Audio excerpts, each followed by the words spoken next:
wọ́n pín ẹlòmí lẹ́yìn ọlọ́run, wọ́n pín ẹlòmí lẹ́yìn ọlọ́run. Bàbá yìí sọ pé àgbọ̀dọ̀ pé wọ́n kébèrè ojú ọ̀nà ni wọ́n wà. Ìrí bàbá olómi gbóná yìí, bàbá alágbára omi yìí, ìrí wọn bí tọ́da láyé. Bí wọ́n bá sọ̀rọ̀ ẹ̀sìn, ibi tí ọ̀dà ni wọ́n dò sí. Bí wọ́n bá sọ̀rọ̀ ayé, ibi tí ọ̀dà ni wọ́n dò sí. Bẹ̀rù ọlọ́run, ẹ má ṣì àwọn èèyàn lọ́nà. Àgbàlagbà ní ọlọ́mọdé ní máa ń ṣèyàn, àgbàlagbà yìí ṣèyàn. Wọ́n bínú sà, ẹ̀sìn ọlọ́run ju anybody lọ. Ẹ̀sìn ọlọ́run ó ju anybody lọ. Alukurani ó ju anybody lọ. Hadith Ànábì ó ju anybody lọ. Ó ju bàbá tó bí mi lọ, ó ju ìyá tó bí mi lọ. Bẹ́ẹ̀ ni bàbá tí ní àti ìyá tí ń kálukú wa náà ó ju àwọn àfáà wa lọ. Ẹ̀sìn Ànábì tẹ ẹ̀sìn ọlọ́run àti súnánù Ànábì sallallahu alaihi wasallam tẹ fọwọ́ kékeré mú yìí. Àwọn ẹni yìí, àwọn amẹ́rùkíùkì àbí kílẹ̀ pẹ̀lú àwọn yìí, kùfárù ni wọ́n, kèfèrí pọ́nbélé, kèfèrí pọ́nbélé òun ni wọ́n. Àfáà àwọn oníkàwọn mọ́ sọ a challenge yín kẹ́ jáde, ẹ wá náà kọ́ ṣàwà lórí ẹ̀ kan jáde pẹ̀lú àwọn onímọ̀ àwọn tí wọ́n wà láàrin wọn, kí wọ́n jáde látòrí ọ̀gá ńlá àbí kí náà porúkọ àfáà yẹn tí ń sọ agbẹnusọ wọn yẹn, kó jáde kó wá defend àkídà wọn tó bá jẹ́ pé tọ́da ní. Ẹ wo ni tí mo play kẹ́ lè gbọ́ sétí ni nítorí tún play nísìn. Ẹ̀sìn ọlọ́run ju anybody lọ. Umar radiyallahu ta'ala anhu, àdìsí náà wà ní Sahih Bukhari. Abdullahi ibn Hisham òun ló gba sahabiyyun jalil. Ó ní kunna ma'a an-nabiy sallallahu alayhi wa sallam wa an-nabiyyu akhidhun bi yaddi Umar. Àwọn àpẹẹlú ànábì báyìí, ànábì wa fa Umar lọ́wọ́ báyìí, ó mú dání lọ́wọ́. Faqala lahu Umar, téèyàn fáyàn lọ́kọ́ yá máa jọ máa rìn lọ báyìí. Àwọn sọ̀hábà wà lápá tó pàṣẹ ànábì. Faqala lahu Umar, Umar wa sọ fún sí ọlọ́run, ó ní ya Rasulallah, ó ní ìrùn sí ọlọ́run, ó ní la anta ahabbu ilayya min kulli shay'in. Ìrẹ́ ń sí ọlọ́run, ó ní ìfẹ́ rẹ lọ́kàn mi ó ju gbogbo nǹkan lọ illa min nafsi, àyàfẹ́ mi nìkan. Ẹ̀mí mi nìkan, ìfẹ́ mi lọ́dọ̀ rẹ, ìfẹ́ rẹ lọ́dọ̀ mi ó ju bàbá mi lọ, ó ju ìyá mi lọ, ó ju tàwọn ọmọ mi lọ, ó ju tìyàwó mi lọ. Illa min nafsi, àyàfẹ́ mi nìkan.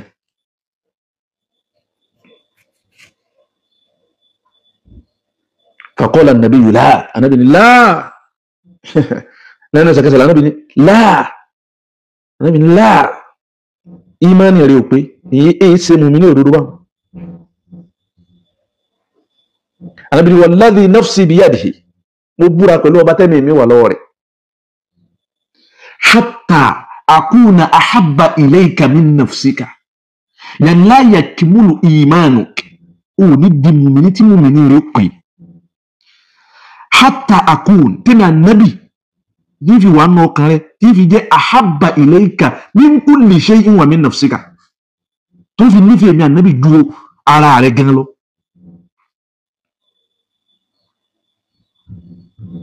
Ṣé dáná bí ìṣòro ní àbí òdodo kọ́ sí ànábì wí ọ̀rọ̀ ni? Ànábì ò wí, ẹlọ́wọ́n Kùránì, Al-Kùránì ní an-nabiyyu awla bil mu'minina min anfusihim. Allahu akbar.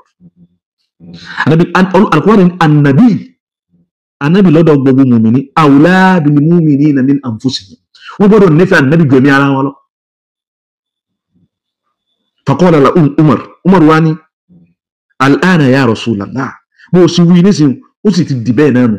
Ànábì wá ní al-ana ya Umar, ìsí tó ṣẹ̀ṣẹ̀ wí tó ṣẹ̀ṣẹ̀ rí bẹ́ẹ̀ lọ́kàn rẹ̀ gbàǹdó tó rí mùmìnì òdodo. Ẹ mọ̀ pé hubbu nabiyyi din, in kuntum tuhibbuna Allaha fattabi'uni. Ǹdọ́ fẹ́ jẹ́ mùmìnì àfi kẹ́ nífẹ̀ẹ́ ànábì sallallahu alayhi wa sallam. Ibẹ̀ ń kọ́ mọ́ fẹ́ lọ, ẹ jẹ́ ń play ọ̀rọ̀ àwọn ẹni yìí. Wọ́n kọ́ fẹ́ play orin ẹ̀ kan tí mo play nígbà tí mo fẹ́ wọlé kẹ́ lè gbọ́. Kìfìrí ni wọ́n, kò sí iyèméjì mẹ́. Ìsìláàmù ti wá di nǹkan kí ó ti dé ríkèríkè, kún fún oríṣiríṣi, kún fún tàwọn ṣíà, gbogbo àwọn ṣíà Nàìjíríà, alámàdá búùdì násọ̀rì, alámàdá búùdì násọ̀rì, ibi tó dùn mí gbogbo àwọn tí mo mọ̀ ní ṣíà látòrí ọmọ tí wà lórí nẹ́ẹ̀tì tí máa tó bẹ́ẹ̀ sí bó ṣe wù tí ń ṣépèlé Umar tí ń ṣépèlé Abubakar tí ń ṣépèlé Usman tí ń ṣépèlé ìyá wa Khadija àti gbogbo wọn àti Bàdéǹdè tó wà lọrin tọ́jọ́ ga wọn. Bẹ́rẹ̀ndé àbá Bẹ́rẹ̀ndé tó wà lọrin kèfèrí ni wọ́n ìmáàna alkalima. yóò máa ṣépèlé ànábì yóò máa ṣépèlé ìyàwó ànábì kọjá mùmínì. àwọn ìyàwó ànábì tọ́lọ̀ ní Ọlọ́run fún ẹ̀ ló wí náà Al-Qur'an ó ní wa azwajuhu ummahatukum wa azwajuhu àwọn ìyàwó ànábì ẹnìkan ju ànábì lọ́dọ̀ ó ju Aisha lọ́dọ̀ nínú ìyàwó rẹ̀. An-nabiyyu awla bil mu'minina min anfusihim mubasharatan Ọlọ́run fi tẹ̀lé bẹ́ẹ̀ ni wa azwajuhu wà láwọn ìyàwó ẹ̀ ummahatukum ìyá yín ni wọ́n jẹ́. wọ́n ṣépèlé ànábì lọ́tún àwọn ìyàwó ànábì lọ́tún wọ́n ṣépèlé wọn lọ́sì wọ́n ṣépèlé Abubakar wọ́n ṣépèlé Umar wọ́n ṣépèlé Usman wọ́n ṣépèlé Muawiya. àwọn kèfèrí àwọn yìí láti ẹni àánà mashakilu wọn nuqabilu mushkilatahum ma zilna nuqabilu mushkilata ash-shi'iyyin fi Nigeria hatta kharajat علينا هذه الفئة أو الطائفة أو الجماعة الشنيعة السيئة الباطلة الكافرة. wọ́n lé ní wá jáde ẹ̀yin wá jáde ẹ̀ wá ń pọ̀n wọ́n lẹ́yìn ẹgbọ́ oríṣiríṣi àwọn èèyàn ti kó sínú ẹ̀.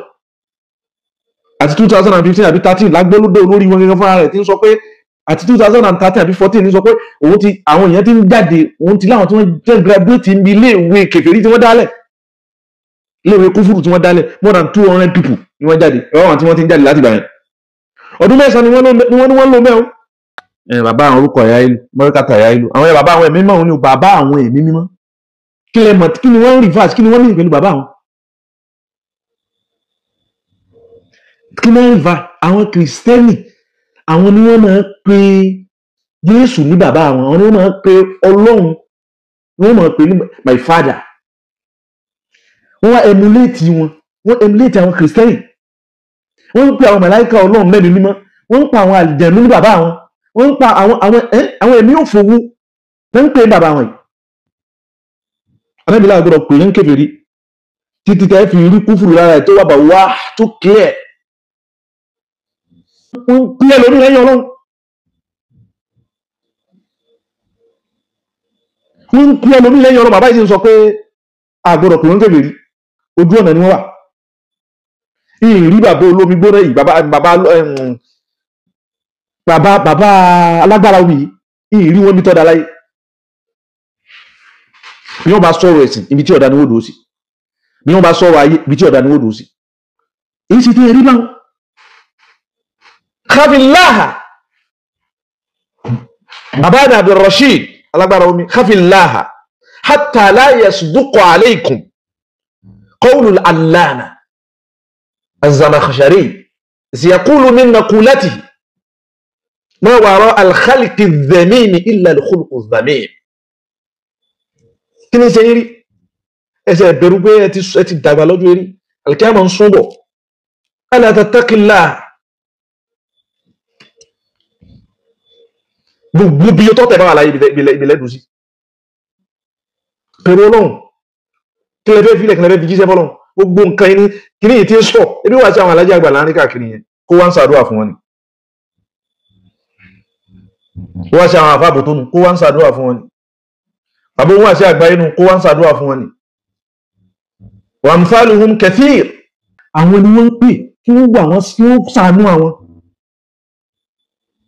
kí wọ́n pẹ̀lú ní lẹ́yìn Ọlọ́run. inna lillahi wa inna ilayhi raji'un. ẹ má pè Ọlọ́run mọ́.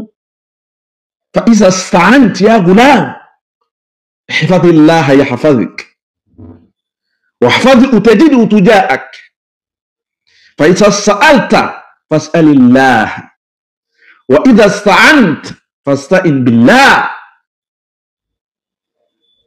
eléyìí ni ọ̀rọ̀ tó wá látọ̀dọ̀ ń ṣe Ọlọ́run ẹni tó bá pè nǹkan mí lẹ́yìn Ọlọ́run kèfèrí ni ṣe ń tọ́nà ń kọnu ẹ̀wà pò mẹ́ ẹni tó wá jẹ́ spokesman nọ́mbà 2 wọn ẹ̀wà gbọ́n tó wí ká tó bọ́ síbi ọ̀rọ̀ bàbá alágbára omi. kí ló tẹ̀ sọ wára هذه المسألة كيف تصور هؤلاء الطائفة تلك في البدع دولي ولي وان تقوى وين لا هنا راسه ẹgbọ́ spokesman wọn. ẹni tó sọ pé vegetarian lòun ewé nìkan ló fẹ́ máa jẹ ẹni múnú ẹ̀mí àwa pín ẹ̀mí sọ́nà mẹ́ta gbogbo nǹkan ẹ̀jẹ̀ lẹ́jẹ̀ tó lẹ́mìí àpín sọ́nà mẹ́ta a ní white blood a ní red blood a dẹ̀ ní colourless blood white blood òun ní ẹ̀jẹ̀ funfun òun ló wà lára oje òun lọ́yún òun ní kún ẹ̀jẹ̀ funfun ni. ṣé ewé ẹni tó wá sọ pé òun ò fẹ́ jẹ̀jẹ̀ ewé tó já ń kọ́ white blood ní ẹ̀jẹ̀ funfun ló jẹ yẹn so tó bá sọ pé ẹ̀yẹn mi ò fẹ́ jẹ ẹran á sọ pé òun ò fẹ́ jẹ rẹ. ewé mi gan máa ń pọn bí ẹ̀jẹ̀. bí ẹ̀jẹ̀ ṣe ti rí bẹ́ẹ̀ so ìyẹn bẹ́ẹ̀ ẹlẹ́ẹ̀kejì wá ní colourless blood òun ni atẹ́gùn tó ń jáde lẹ́nu wa spirit ni. ibi tí mo lọ gẹ́gẹ́ mo dé yìí o mo fẹ́ kẹ́ farabalẹ̀ kẹ́ gbọ́ bíbá yẹn dáadáa gbogbo ìranù tọ́kọ́ wí síwájú ní kọ̀ọ̀kan wá ẹ̀jẹ̀ kankan inú spirit náà ti ń rí gbogbo eléyìí ni ká mọ̀ pé orílẹ̀ díẹ̀ problem ayé yìí nù so ẹ máa gbọ́ ibi tí mo fẹ́ kẹ́ lọ eléyìí kí bàbá alágbára omi náà tún gbọ́ ẹ bá ń ṣe ẹ̀rẹ̀ sí wọn àtọ́mọ́ rẹ̀ èyí tí máa ń ṣe rí ìgbà tí ṣùgbọ́n náà wà lẹ́nu ẹ̀ so tóun náà wọ́n fi tẹ ara ẹ̀gbọ́n tí bàbá rẹ̀ mú. so ìyẹn bẹ́ẹ̀ ẹlẹ́ẹ̀kejì wá ní colourless blood òun ni atẹ́gùn tó ń jáde lẹ́nu wa spirit ni òun gangan lọ́lọ́run. La ilaha illallah muhammadu rasulullah. ṣé ẹgbọ́n tó wí ó ní atẹ́gùn tá à ń gbé jáde tí ń jáde lẹ́nu wa yìí ìtọ́ tí ń jáde lẹ́nu wa yìí olóhùn gangan lọ́lọ́run ẹ tún gbọ́ dáadáa o. colourless blood òun ni atẹ́gùn tó ń jáde lẹ́nu wa spirit ni òun gangan lọ́lọ́run ọlọ́run gangan ni ọ̀rọ̀ tá à ń sọ jáde lẹ́nu nítorí pé ọlọ́run sọ pé wọ́n fẹ́ dá wa. ọlọ́run lọ̀rọ̀ ẹ máa gbọ́ o.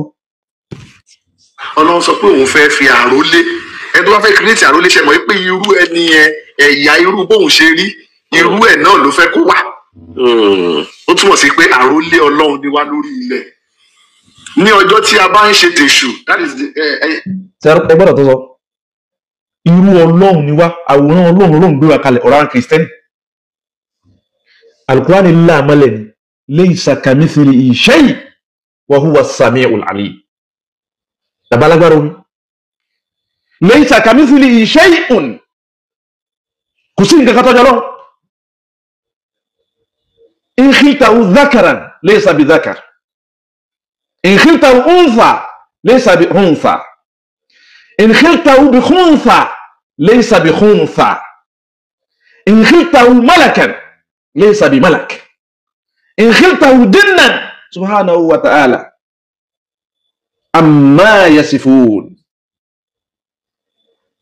كيف يقولون يقولون جعلت ربك نفق ما دهاك يا رجل ما دهاك ما أصاب عقلكم عفوا ناس غيري لوجه bàbá yóò wá lẹ́ni tí ó sọ̀pọ̀tì àwọn tí ń rí kú yìí ẹ máa gbọ́ lọ.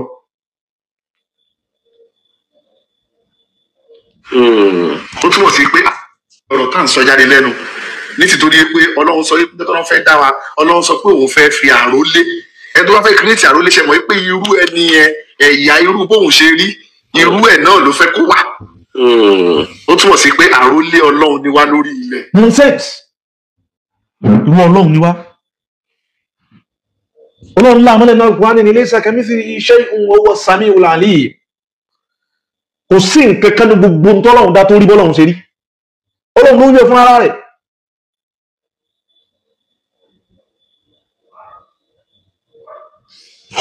ní ọjọ́ tí a bá ń ṣe tèṣù that is the abala mi ò fẹ́ sọ òyìnbó rárá ẹ lè sọ òyìnbó rárá torí pé mo fẹ́ràn Yorùbá púpọ̀ mo fẹ́ràn Yorùbá gan so Yorùbá náà máa ń sọ gbogbo kíbi tí n bá lọ so ààyè tí ọlọ́run wá fi wá sí ààyè pé ìjọ tí abala ẹgbẹ́ òsì ọlọ́run la máa ń pèlè èṣù làwọn máa ń pèlè èṣù. àwọn àwọn sátánì. bẹ́ẹ̀ ni wọ́n máa ń pè sátánì àwa gbà wípé èṣù nínú mo fẹ́ ọlọ́run. nonsense so èṣù lọ́dọ̀ àwọn eléyìí náà nísìn apá làáfíà ọlọ́run wọ́n sọ ọlọ́run wọn ló lé apá ọ̀tún so apá ọ̀tún rẹ̀ òun làwa èèyàn tó dára báyìí apá òsì rẹ̀ òun lè sùn.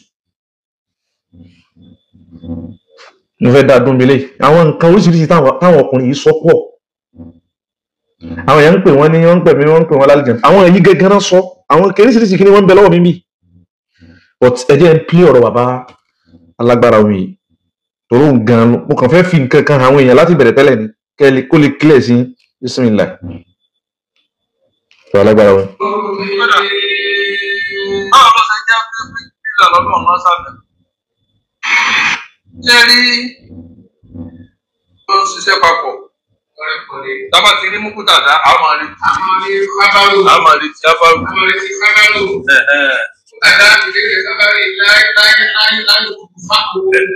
ẹ ṣeun. àfẹ́mọ́ àwọn alájà wa kọ́ alẹ́kọ̀ọ́ púpọ̀ gbogbo kí ó tẹ̀ ń kéjì náà kò jọra wọn. àwọn mubtada mi ń bẹ tí ò ní khabar àwọn mubtada mi ń bẹ tí ò ní khabar ọtí bẹ́ẹ̀ ń kọ́ mo fẹ́ lọ. àdìgán ẹ̀rọ ẹ̀mú kíwkéw kẹfẹ́rí ni wọ́n kílẹ̀kẹ́ ni wọ́n ó lálàyé nù. ẹ ṣàlàyé. ṣé tí wọ́n mú wá àbí tí wọ́n ń píríṣì tó wà àbí òsì. òsì. ẹ kọ́kọ́ wo yìí hùn. ẹ wá wò pé ǹjẹ́ tí wọ́n mú wá yìí sẹ́yìn náà nímọ̀ ń pa ẹ̀ sẹ́yìn mọ̀ jẹ́ nímọ̀ díẹ̀ pa ẹ̀. sẹ́yìn náà jẹ́ àpá ẹ̀. jẹ́ náà jẹ́ àpá tí wọ́n mú wá yẹn. ẹni tí ó kọ̀ndẹ́mù kan ó gbọ́dọ̀ nímọ̀. ẹni wọn pe rókàyà ìlú rókàyà ìlú jáde jẹ̀nu ni. rókàyà ìlú ni. èdè mẹ́ta lọ́lọ́ fi sọ àwọn ìwé kalẹ̀ yẹn mo fẹ́ kékeré sí èdè mẹ́ta èdè Greek èdè Hebrew èdè Arabic. alákọ̀ọ́kọ́ bàbá wa ọ̀rọ̀ ẹ̀sìn nílé tí ìbá sọ̀rọ̀ ẹ̀sìn ní sọ̀n kankan lórí ẹ̀ èdè mẹ́ta kọ́ lọ́lọ́run fi sọ àwọn tírà kalẹ̀ bàbá etí yín mélòó fẹ́ pé ìdẹ́ ń kọ́ àwọn ọmọ mi kìí ṣe bẹ́ẹ̀ èdè mẹ́fà lọ́lọ́run fi sọ gbogbo àwọn tírà kalẹ̀ ẹ wá ka gíríìkì kún kò sí gíríìkì nínú èdè tọ́lọ́run fi sọ àwọn tírà kalẹ̀ níbo lẹ tírà àwọn tẹ́ǹkà yìí sáwọn ẹ̀mí ló gbé àwọn eléyìí náà wá fún yín torí gbogbo tẹ́ǹkà yìí kò sínú ẹ̀sìn wa kìí ṣe èdè mẹ́ta èdè mẹ́fà òun ni bóyá kẹ́ tún tírà yìí wò dáadáa nínú èdè mẹ́tẹ̀ẹ̀ta ẹ wá ka méjì mbẹ tọ́jú mọ́ra wọn pé méjì yìí náà èdè méjì òun ẹlẹ́ẹ̀kejì ẹlẹ́ẹ̀kẹta tẹ́ẹ̀ka gíríìkì àbí kílẹ̀ pé gíríìkì alógàtù lè gíríìkì yà kò sínú ẹ̀.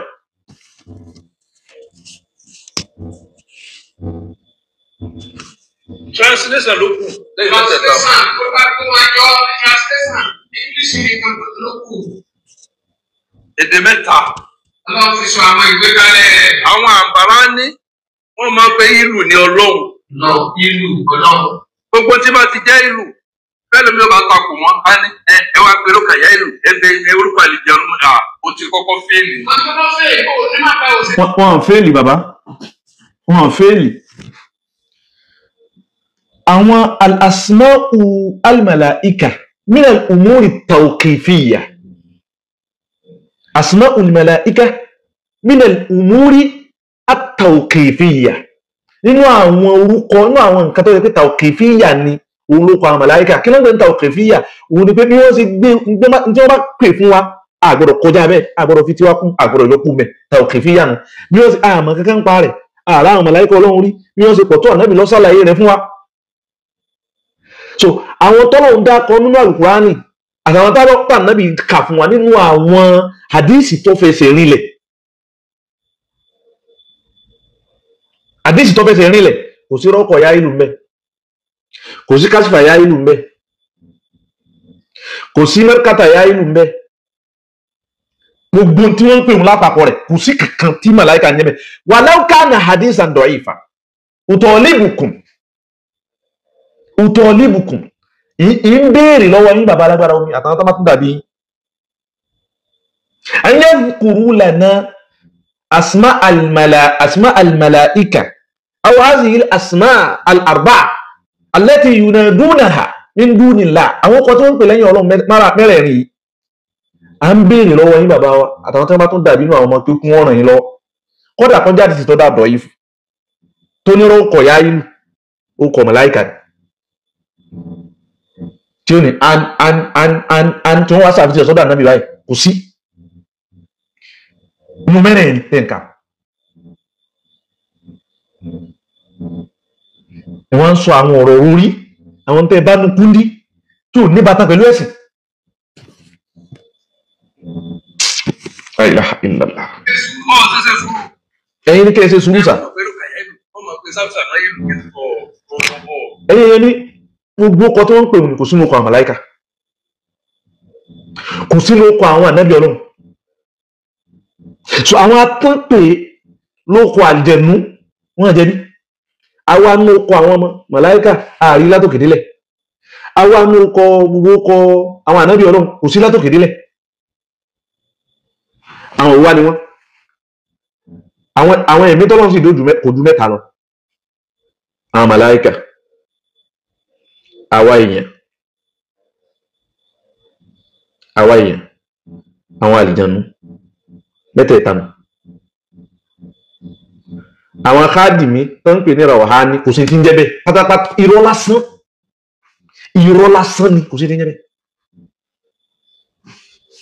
Irọ́ lásán òun ni, kò sí ti ń jẹ́ ràwàhání, kò sí ti ń jẹ́ àwọn khádìmí sí mi, àwọn khádìmí ó kọ Ọlọ́run yìí ni, kò sí, irọ́ ní jẹ́ bẹ́ẹ̀. Ẹ jẹ́ àwọn ọgbọ́n ọ̀rọ̀ yìí lọ.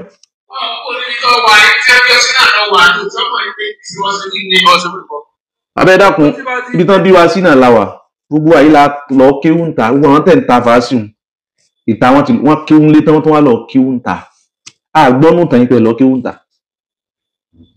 Gbogbo àwọn tẹ̀ ní wọ́n jáde ni wọ́n jáde, ẹ̀yin ní kẹ́ ẹ sọ bí tẹ́ ẹ bá ti kéwú, bí tẹ́ ẹ jáde lọ. Wọ́n dẹ̀sùn Ọlọ́run gbọ́n àwọn èèyàn lọ́wọ́, ẹ bẹ̀rù Ọlọ́run. Ẹlẹ́ẹ̀kejì ok. Orúkọ àlìjànú ṣì ní máa parí ẹ̀. Ntẹ́ wí ìmúlẹ̀ ti rí ẹgbẹ́ tí ìrajáde fún wa. In kunta mina sadiqin, abalagbara omi hafizakumullahu wa ra'akum wa saddada Allahu fi dini khutakum. Ọlọ́run kọ́sà lè fún àlàáfíà yín o, pé jájọ sẹ̀sìn délé Ọlọ́run, kó jí ẹlẹ́ padà níbi àwọn tí ò bá ní jẹ́ erílé Ọlọ́run wọ̀ tó ní jẹ́ láti jẹ́ náà wà tánú ẹ̀ kí kó tó dé wá bá yín àtàwá náà. Gbogbo ń tẹ̀ sọ yí pátápátá èrí la níìdì. Lawla al-isnad, bí àfáàwà àgbà tábí olùjẹ́lì Ibn Sirin bí wọ́n ṣe wí, lawla al-isnad, bí ìbá ṣe pé ká mọ̀ ṣàtọ́pa títọ́pa ẹ̀sìn, nínú tọ́pa ọ̀rọ̀ tó wí ta ló wí káwá tọ́pa ẹ̀ lọ́dọ̀ Ànábì ni, laqala man sha'a ma sha'a, kó wọ̀ bá máa mú tiẹ̀ wá lágbárí bẹ́ẹ̀ tí mo ti ń ná wá lágbárí. Ẹ wo báìbù, mọ́lọ́gà tí ń kọ́ mi báìbù, Jọ́sìn ló kọ́ rẹ̀, Ustaz Abdul Jalil, ọmọ ọdún ọmọ albarka, ọmọ báìbù bá ń pèsè ẹni báyìí wọ́n máa ń sáàdì. Jọ́sìn ó jẹ́ àmọ̀ pé gbogbo tó wà nínú báìbù pátápátá kò sọ̀rọ̀ Jesus gan bẹ̀ mọ́, ọ̀rọ̀ Pọ́ọ̀lù àtàwọn kan. Kọ́lọ̀ mọ́jọ rẹ̀ Jọ́sìn ọ̀rọ̀ Pọ́ọ̀lù àwọn náà ti ń kọ́ báìbù, ẹ jòkó sí ìbẹ̀ wọn ni, ẹ máa fi ilé ṣe fàárí, ẹ máa fi mọ́tò ṣe fàárí, ẹ máa fọjú orí ṣe fàárí, èyí gbogbo yín wo wúlò. Inna akramakum inda Allahi atqakum, ẹni tó wúlò tó bàbàrà táwọn Ọlọ́run gbé sípò tó ga láàrin yín òun lẹ́ni tó ní bẹ̀rù Ọlọ́run. Bẹ̀rù Ọlọ́run ni ẹ fi sọ̀sọ́sà. Èdè àbàlá ní nọ́mbà fẹ́ ka fátíà ní àbàlá ní wọ́n tó kẹ́ sọ̀níyà, ọ̀rọ̀hámù, tàlàsísí, jàlọ́ríyà, tàlàjíyà, àmsàníyà, àdìnàmíyà. Àlàsíyá, alásàrì kọ́, mọ̀gbìrìbíyá, gbogbo tẹ̀ kàyí náà nísìn, ẹ̀kàn hun lágbárí. Wọ́n lè gbọ́ Ìbúrú, ẹ̀hún lágbárí. Fátíà ní èdè Ìbráníyà ń pè rẹ̀ nísìn. Níwọ̀n àtún dápadà sẹ́yìn, kẹ́gbọ́n tẹ́ bẹ́ẹ̀ sí ká, kẹ́gbọ́ bí wọ́n sí ń kà. Fátíà tẹ̀lé kan. Al-Abriya, Al-Jakbadiya, Al-Maghribiya, Al-Shamsiya, Al-Ishaiya, Al-Asiriya. Bẹ̀rù Ọlọ́run, kí lẹ́fẹ́ máa tàwọn èèyàn sí? Kí lẹ́fẹ́ máa tàwọn èèyàn sí? Ẹni kí kàn pa mí ni.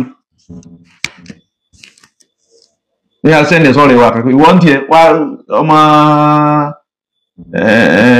Ìsírẹ́lì ni ọ́. Bá ń sẹ́ndì Fátíà bẹ́ẹ̀ tí ń kà. Náà ní Alhamdíyá, ẹgbẹ̀rẹ̀ kankan.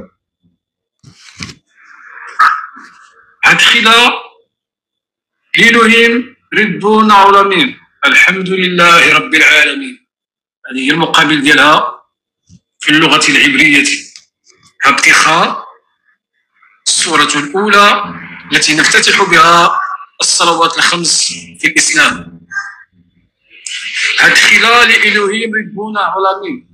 أدخلا بيريرنو أبو أبو سوي. أن كاترا ولا أن كايبريا. Alamisi, Alijumwa, Alihasi, wallahi baba you funny. Inna lillahi wa inna ilayhi raji'un.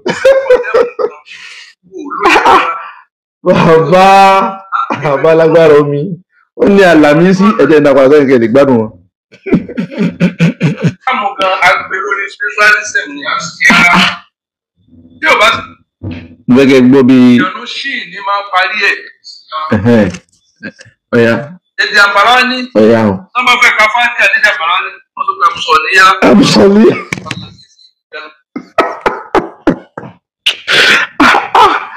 Asa aláwọ̀ bàbá ìdúró ọlọ́run. Ẹ máa ń dàgbà yẹn máa ní bẹ̀rù ọlọ́run. Kí lè wá ń kà yìí?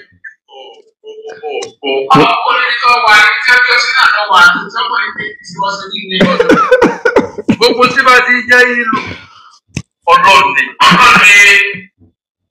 Orúkọ àlìjànú ṣì ní máa parí ẹ̀. Èdè àbàrá ní. Nama fẹ́ ka fáńtì àdéhùn. Ọ̀ya ọ̀rọ̀ náà gbọ́. Wọ́n tó gba àmùsọ̀níyá, ọ̀rọ̀kámú, alatisi, yaloriya, alaliya, amsaniya, alinamisi, alamisi, alakala.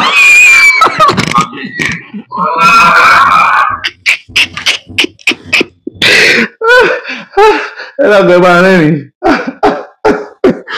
Àbálágbára omi. Lọ́wọ́ àgbàlékún àlàáfíà fún yín. Alamisi, Alijumwa, Alihadi.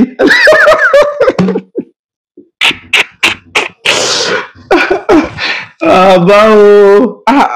Ẹ jáwọ́ gbọ́dọ̀ rọ̀ lọ.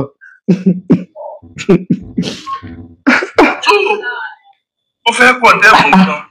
O lóye rárá. Alamisi, Alarubawi, Alaruba. Kò sí ojú ọ̀nà tí ò sí kọjá àlà ń bẹ̀. Kò sójú ọ̀nà tí ò sí kọjá àlà ń bẹ̀. Ọlọ́pàá wọn tẹ̀sẹ̀ rí ẹni tí ó lè máa pa tí wọ́n rán ẹgbẹ́ lọ́rẹ́ kò rẹ́ pé fìrí. Ìkọjá àlà ni ẹ yọ kú. Ìkọjá àlà ló ní ká yọ kú bẹ́ẹ̀. Ìta bá fi kọjá àlà.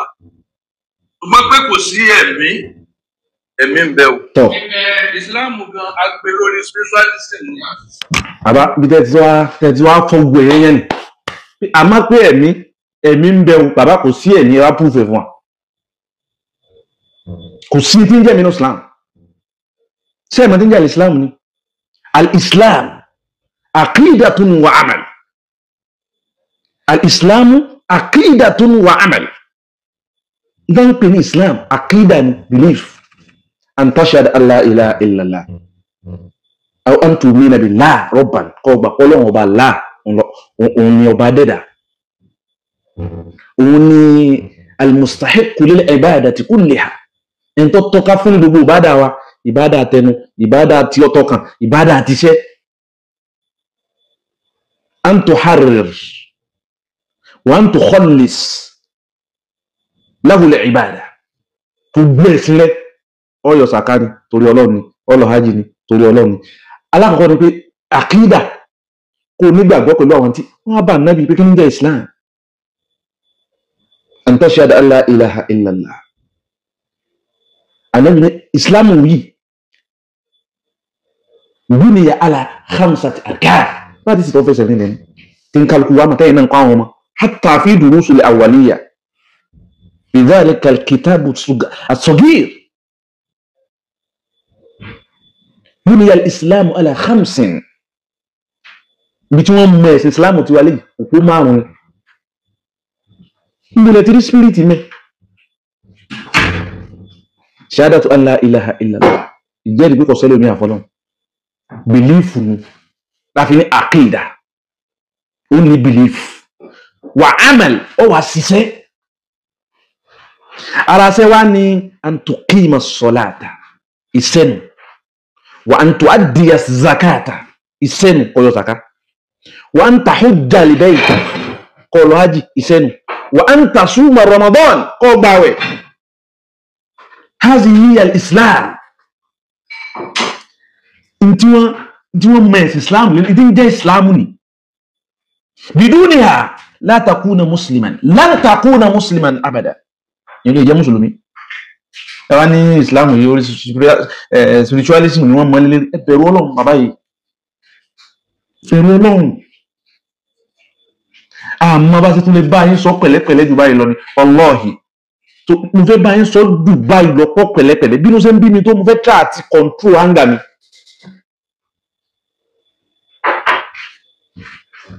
ń tẹ́ ẹ̀ bá mọ̀ ìyẹn dàgbà ìmọ̀sáwó ẹ wọlé kí wà wà lùsùn náà sà Wallahi yóò dorí ilé ayé àtàlẹ̀kẹ́ àmọ̀ fún yín liza lizaman alayka an tajlisa ma al-talaba fi madrasati as-sunniyati an-nabawiyya la wa qad tattakhidh min ulaika as-sunniyina shaykhan tatlub minhu an yu'allimak ba'd aqaid hadha ad-din wa ba'd dawabitihi la haya'a fi ad-din wala shaykhata fihi aslan ó dàgbò sí iye dàgbà ìmọ̀sáwó ẹ wá ń sọ àwọn nǹkan tí ó jọra wọn.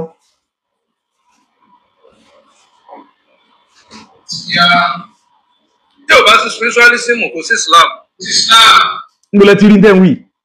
ẹ̀mí ni Islam ṣùgbọ́n ká wá torí bá ń lo ẹ̀mí ká wá gbé ẹ̀mí sípò Ọlọ́run.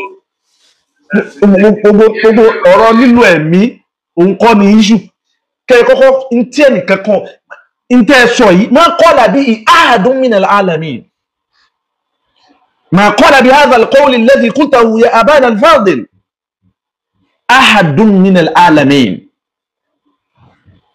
ẹnìkan kan sọ ntẹ́ ẹ sọ yìí.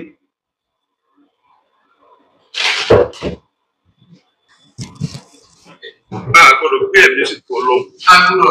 Ẹgbẹ́ kódà ìrún tá à ń kí gan àlìjẹ̀nú là ń kí fún un o.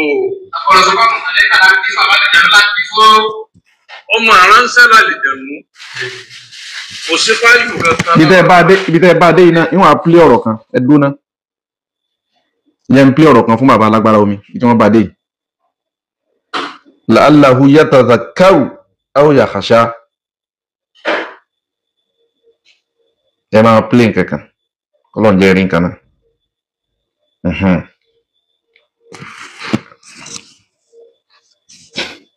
Journalism kọ́ wa lẹ́kọ̀ọ́ débi wípé bẹ́ẹ̀ bá fẹ́ rí Sheikh Adam àjáde sẹ́ wọ́n á dẹ̀ sọ ẹni tó ń dààmú ọmọ àwọn. Ọlọ́run mùdírù gan kọ́ pé kí Sheikh Habibu dúró báyìí kẹ́ni jọ ẹni tó lọ́jà lọ sáwọn lápò ẹni tí wọ́n ní ni àbẹ̀ ẹni tó jáde sáwọn lápò.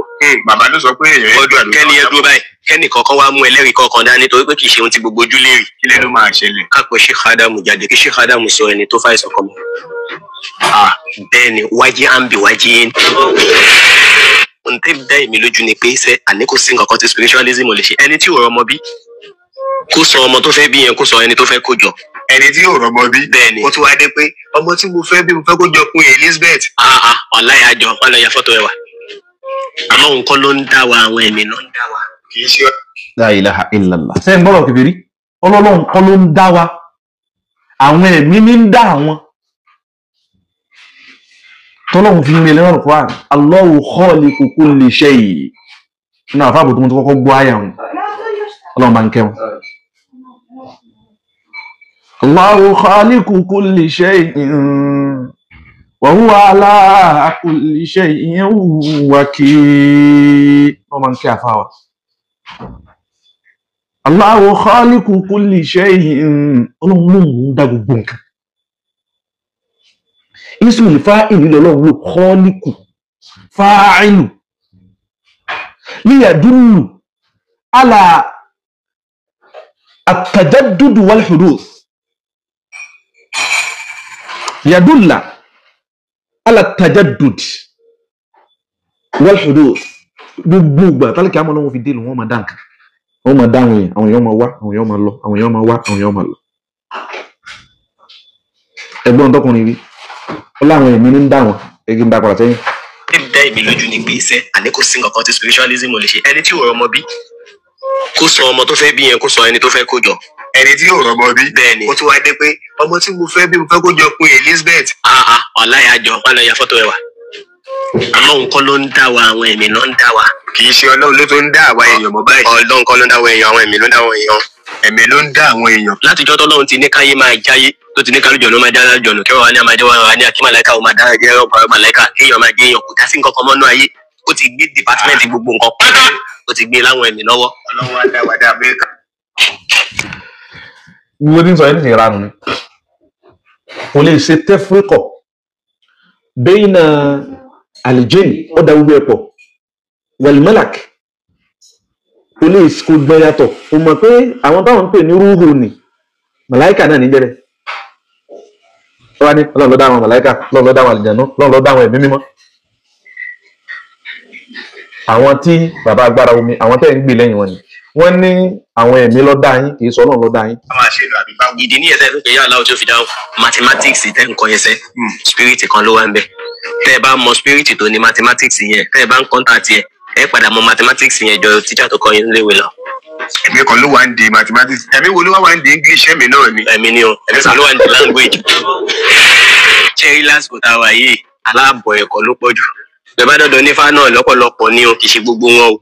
Nísìnyí bá dọ̀dọ̀ nífà kó tó da ifá fún ẹ ìhun tó ti kọ́kọ́ wà lẹ́mìí ẹ ni pé báwo lowó ṣe fẹ́ jáde lápò ẹ. Ẹ lọ gbogbo àwọn tí wọ́n ń pàṣẹ ayé lé ni àlùjọ̀nù ni o ẹni tó bá lọ́lọ́run ò sí ó mọ ohun tó ń sọ ojú ọ̀nà ló wà o. La ilaha illallah muhammadu rasulullah sallallahu alayhi wa sallam. ṣẹ́gbọ́n tó ẹni tó bá lọ́lọ́run ò sí lọ́mọ tó sọ òdodo ni o kò gbà pọ́lọ̀ ẹni tí ó gbà pọ́lọ̀ bàbá alágbára omi ṣé mùsùlùmí ni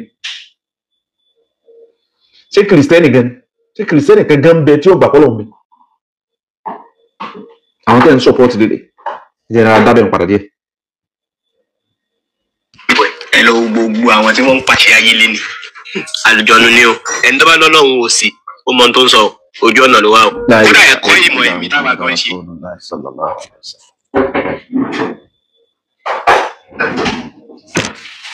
ẹni ọ̀sọ́ lọ́hùn kí wá sọ̀rọ̀ nìkan ló wí o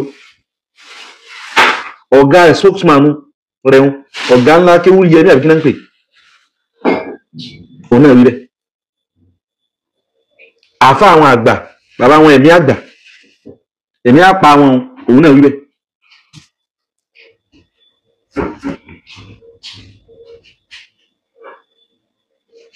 ń bọ̀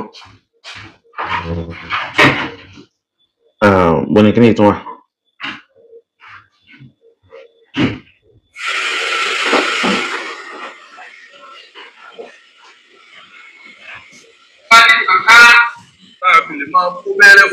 ẹ máa gbọ́ ọ̀rọ̀ bàbá lágbára mi lọ. ránṣẹ́ bẹ́ẹ̀ làdìjẹ́ wọn ní fáìlì kan. Ànábì Sulemana ó ní ṣẹ̀kẹ̀ṣẹ̀kẹ̀ fáwọn àlìjẹ̀nú kọ̀ọ̀kan. Ìṣọ́mọ́lẹ̀ ti di àmọ́lẹ̀ tí máa ń nà wọ́n. Ìbàdàn bá nà ẹran. So ẹ̀yin kan ẹ̀ wá lọ mú àwọn àlìjẹ̀nú gẹ́gẹ́ bíi pé ọ̀gá ayé ni wọ́n ẹ̀yin ẹlẹ́ẹ̀kan. Kùlùùnù. ẹ tún gbọ́rọ̀ àìmọ̀ kan tí bàbá tún sọ ń bì wọ́n ní ẹ̀yin kan wà lọ́ọ́ mú àlìjẹ̀nú pọ́gà yín ni wọ́n pọ́lọ́hún yín ni wọ́n gùlúwùnù ẹni tó bá mú ẹlòmíì tó bá mú ọlọ́hun míì lẹ́yìn ọlọ́hun ṣé gùlúwù náà ń pè ní àbí kúfúrú ẹ́ wọ́n lakum kayfa tahkumun. Ó ga ọ bàbá. Àlìjẹ̀nú àwọn gan lọ́lọ́run láti mọ̀ pé irú àwọn báwọn ẹlẹ́kùn ẹ̀kọ́ wọn àjẹ́ kankan. Ó tì wọ́n lẹ́nu láti pè wọ́n kèfèrí. Ẹni tó mú ẹ̀mí mímọ́ fúnra wọn dábẹ́rẹ́ àwọn sọ tó mú ẹ̀mí míì lọ́lọ́run lẹ́yìn ọlọ́run ó ti bàbá yìí lójú wọ́n ti ojú ayé wọn ti ju sàárè táwọn lọ. Tí wọ́n mú wà wọn ẹ wò ó ṣé kí ní òun sún wà bí ò sí. Ìjọba àti òsì ló tọ́. Ẹ kọ́kọ́ èyí ò ní ẹ kọ́kọ́. Ẹ kọ́kọ́ pé ìyàwó náà ẹ kọ́kọ́ tàyẹ̀lẹ́ pé ṣé kí ní wà tó sí. Ó wà. Àmàlẹ́kà a lè fi orúkọ wọn sí àtẹ̀gùn. Submission bàbá yìí òun ni pé ó wà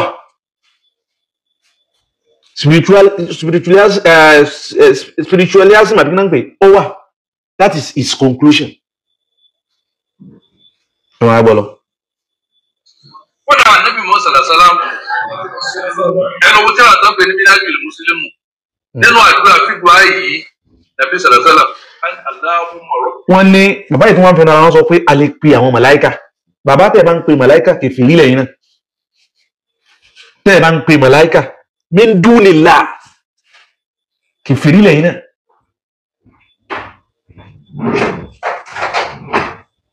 Wa ma umiru kí Ọlọ́run wá àwọn ànábì Ọlọ́run wá sí.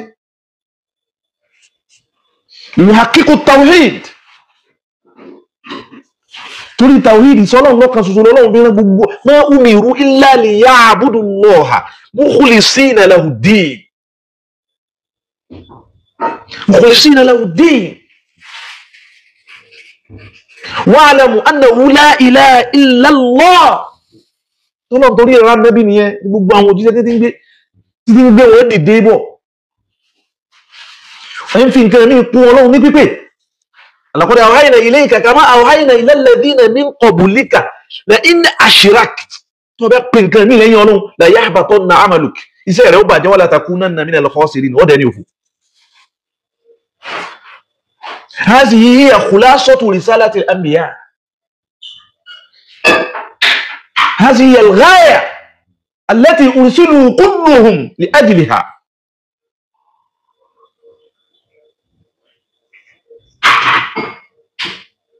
أرسل الله الأنبياء والمرسلين كلهم لغاية واحدة.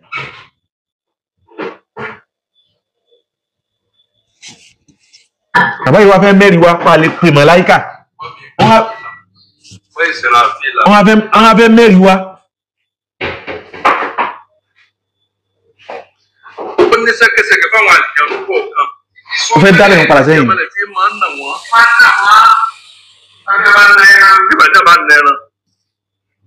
Ẹ̀yin kan ẹ̀ wá lọ mú àwọn àlìjẹun gẹ́gẹ́ bíi pé ọ̀gá ayé ni wọ́n ẹ̀yìn ẹlẹ́ẹ̀kan.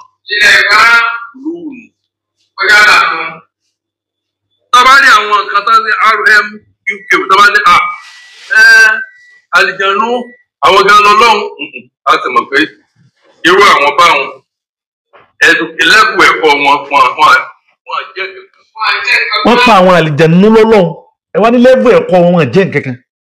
Àbí irú àwọn ìgbàlagbà olóṣèkù láyé báyìí.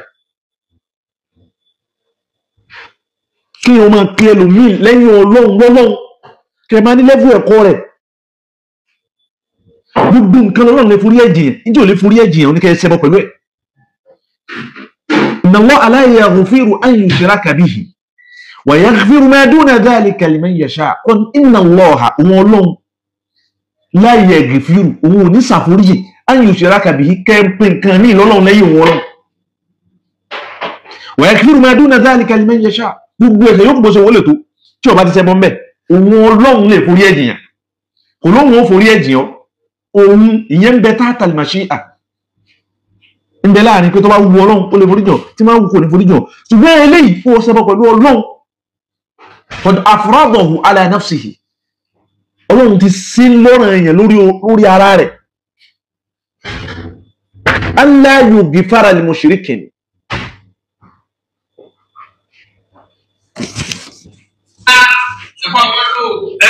Tí wọ́n mú wá wọn ẹ wò ó ṣé kí ní òun tó wà bí ò sí. Tó wà ní òsì lóòótọ́. Ẹ kọ́kọ́ ẹ yí òní ẹ kọ́kọ́. Ṣé kọ́kọ́ pé ìyàwó náà? Ẹ kọ́kọ́ tàyẹ̀ bẹ́ẹ̀ pé kí ní wà tó sí. Ó wà. Àlìjàn àmàlẹ́kà a lè fi owó sí àtẹ̀gùn. Kódà Ànábì Muhammad sallallahu alaihi wasallam. Wọ́n ní màláíkà alifókọ wọn tàtẹ̀gùn tó máa rẹ̀ pé alifókọ wọn bẹ náà. Ẹ ti gbọ́ bá wọn tó máa rẹ̀ pé alifọ àwọn màláíkà alif wọn bẹ Ọlọ́run. Ó yẹ máa gbọ́. Ẹnu wo tí a tán pé ní Minhajul Muslimin nínú àdúrà fígbà yìí Nàbí sallallahu alaihi wasallam Allahumma rabbi Jibrila wa Mika'ila wa Israfila anta tahkumu bayna ibadika bima kuntu fi takhtalifuna. Ìtẹ́ ń ṣe èyí lọ́dọ̀ àwọn àfà muqabalatu nassu ni wọ́n ń pè muharram èèwọ̀ ni. Kẹlọmọ máwọn ẹ̀rí kan tí ó jẹ́rí kẹlẹmọ fẹ́ máa fi takò ọ̀rọ̀ Ọlọ́run kan tó kílẹ̀ òun náà ń pè ní muqabalatu nass. Bí ijma'il ulama muharram èèwọ̀ ni nígbà tí èyí tẹ̀ bá mọ̀ èyí ò nìkan lásán ó tó ń jìyà wájú ọlọ́run tẹ̀ ń ṣe yìí. ẹ wá lọ mú àdísì pé ànábì ẹ wá lọ ń fa ànábì jẹ́rìí èké ọ̀tọ̀ ní tẹ̀ ń wí ọ̀tọ̀ ní tádìsì ń sọ ẹlẹ́yìn lè fi màláíkà bẹ́lọ̀ kọ́dà ànábì náà ó fa màláíkà bẹ́lọ̀ tẹ̀ ń wí nu wa kí wọ́n lè wí ẹ wá ní ànábì nínú ẹ lọ́wọ́ mìíràn ájú kìnnìkan àdísì tọ́lọ́ ní tànábì ní Allahumma rabba Jibrila sáà ànábì wá fi Jibrilu bẹ́lọ̀ ni àbí àbáyọ̀ ọmọ túmọ̀ tí wọ́n wí ànábì ní Allahumma ìrẹ́ ọlọ́run o rabba Jibrila ìrẹ́ ọba Jibrilu ìrẹ́ ọba Jibrilu sọ́dọ̀ òun fi Jibrilu bẹ́lọ̀ ni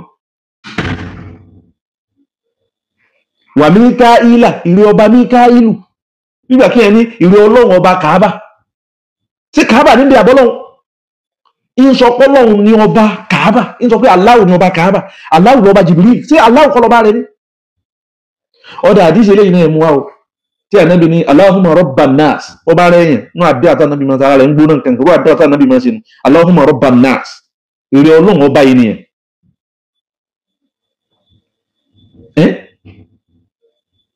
iz abil ba'sa anta shafi